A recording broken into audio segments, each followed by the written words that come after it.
Ry havako malala ho amin'ny tompo ho aminareo mandrakarivany ny fahasoavana sy ny fiadanana avy amin'Andriamanitra ray sy Jesoa Kristy tompontsika. Amen. Tena manaraka sa manaranaraka ny tompo isika? Tena manaraka sa manaranaraka ny tompo isika? Zany no hevi-dehibe mivohitra avy amin'ny mofinainantsika anio. Filazantsara araka ny Luka 4:12, ny 5:20 hatramin'ny 5:30. Tena manaraka sa manaranaraka ny tompo isika? Ty mofinainantsika anio ty ry havako malala dia manasongadina ny fepetra ny amin'ny fanarahan-dy any Jesoa Kristy marina. Ahoana sy inona no fepetra takiana ho an'izay te anaraka an' Jesoa marina? Izy mivantana mihitsy no mampianatra fa tsy fombafomba ivelany, tsy raviravina to petatoko ny fanarahana ny tompo, fa zavatra tafalatsaka anaty ary tsy azo kosehana na oviana na oviana. Eto dia misy fepetra maromaro apetraka Jesoa. Eo aloha voalohany ny amin'ny fanekena hametraka any Jesoa eo amin'ny laharana voalohany eo amin'ny fiainan'ny mpino. Zay no nahatonga an' Jesoa hiteny fa raha misy manaraka azy ka tsy mankahala ny rainy sy ny reniny sy ny vadiny sy ny zanany sy ny rahalahiny sy ny anabaviny, eny na dia ny ainy koa aza, dia tsy azo ekena ho mpianatro izy.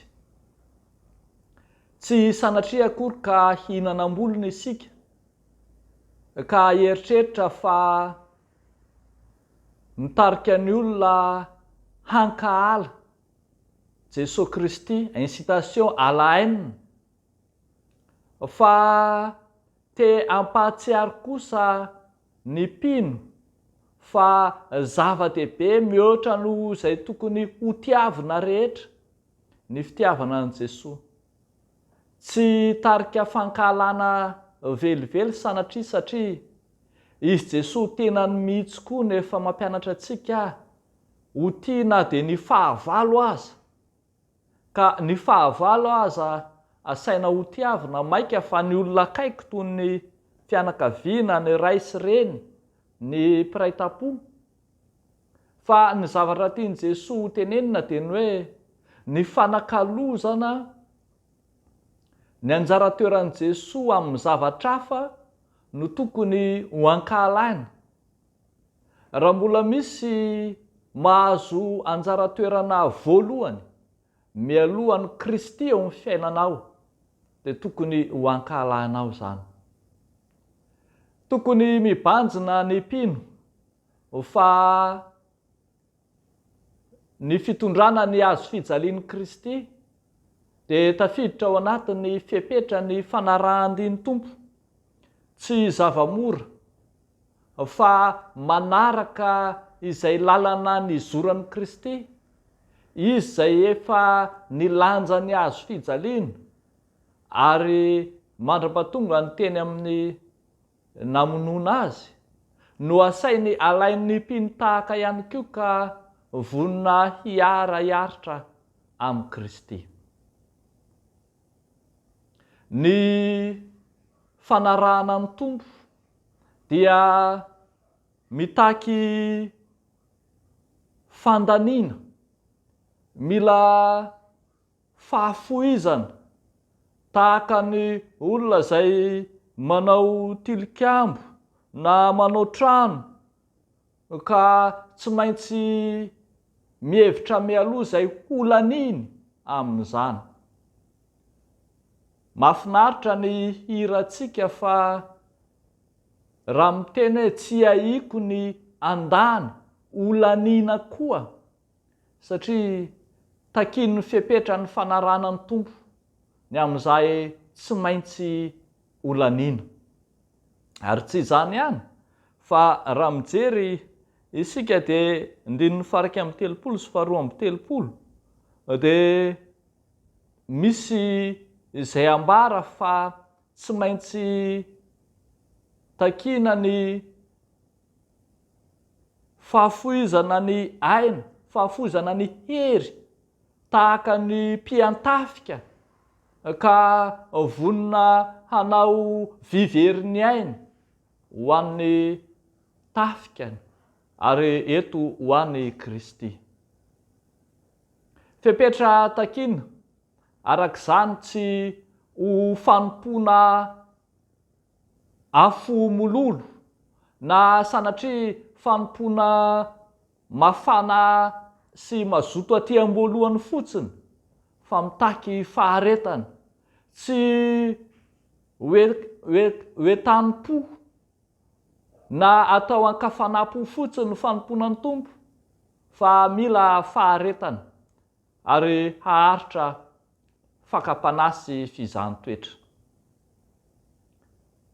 Zay rehetra te hanara-diny tompo dia tsy maintsy mijoro ho fanasina, ho mpanome tsiro, ho mpamisy dikany ny fiarahamonina fa tsy sanatria ilay mpino izay mahasahirana velona ny mpiarahamonina. Zany ny antsoina hoe sira na ny fanasin'ny tany ka ho tsapa ny fiarahamonina ny tsy fisiany, ho tsapa ny fiarahamonina ny fahabangan-toerana eo aminy raha tsy eo izy.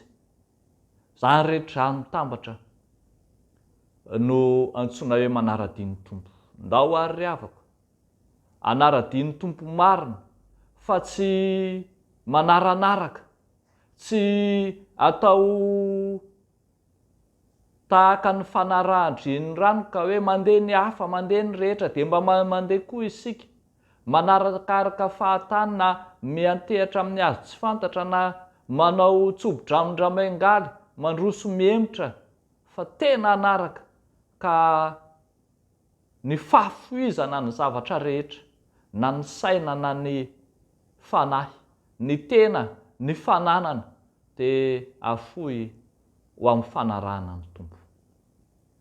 Ho an'Andriamanitra irery ihany ny voninahitra. Amen. Hivavaka isika. Ry Jesoa Kristy Tompo Andriamanitraio, tsaronay ilay fanoloran-tena nataonao teo amin'ny hazo fijaliana. Nanekenao sy nandavanao ny tenanao ary nanekenao ho avotra ho anay. Misaotra Tompo fa famonjena tsy hividiana no natolotra ho anay.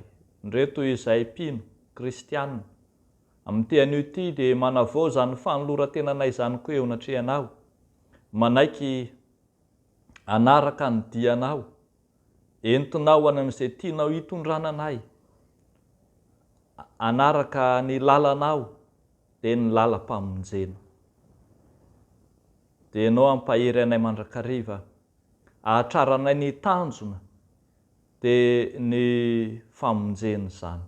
Fa mivavaka izay Tompo amin'ity andro anio ity, mahatsiaro ambavaka manokana ny taninay eo anatrehan'ireo faharatsiana, firehetana samihafa manenika ny nosy, indrindra ny nosy Madagasikara, ireo doro-tanety maro samihafa manimba ny tontolo iainana ary manimba ny tany rahateo.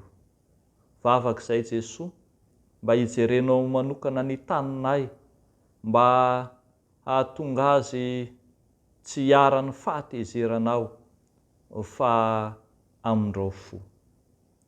Dia amin'ny anaranao Jesoa nanaovanay izany vavaka izany. Misaotra Tompo. Amen.